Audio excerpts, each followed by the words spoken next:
Hello' guys, Sangeeta ব্লগলৈ আপোনালোকক পুনৰবাৰ স্বাগতম জনাইছোঁ।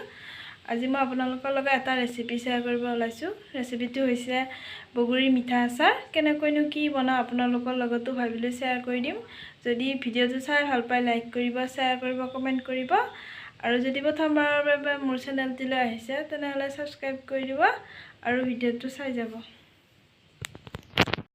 এয়া বগৰীখিনি মই 2 দিন ৰ'দত শুকাইছোঁ। আৰু এয়া গুড়, ধনিয়া গুটি, ৰেড চিলি, শুকান জলকীয়া 4টা লৈছোঁ আৰু বগৰীখিনি এনেকৈ ভাঙি দিব।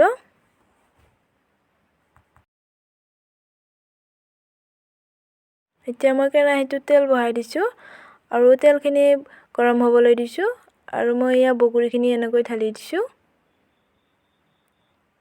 বগৰী ঢালাৰ পাছত অলপ লৰাই দিব যাতে বগৰীৰ ভিতৰত তেলটো সোমাই যায়। এতিয়া মই ধনিয়া গুড়ি আৰু ৰেড চিলিখিনি ঢালি দিম। আপোনালোকে ঘৰতে বগৰীৰ মিঠা আচাৰ বনাই খাব পাৰে। যদি ভিডিঅ'টো চাই ভাল পায় শ্বেয়াৰ কৰি দিব। আৰু এতিয়া মই ধনিয়া গুড়ি দিয়াৰ পাছত এনেকৈ লৰাই দিছোঁ।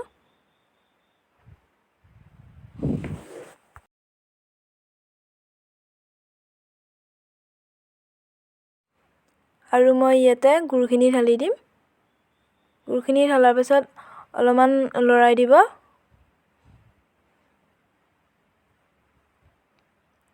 এতিয়া মই গুড়খিনি এনেকৈ লৰাই দিছোঁ।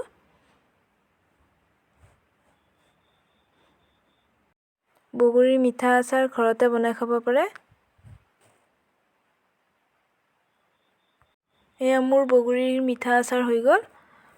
যদি ভিডিঅ'টো চাই ভাল পায় লাইক কৰিব, শ্বেয়াৰ কৰিব, কমেণ্ট কৰিব, লগতে ছাবস্ক্ৰাইব কৰি দিব।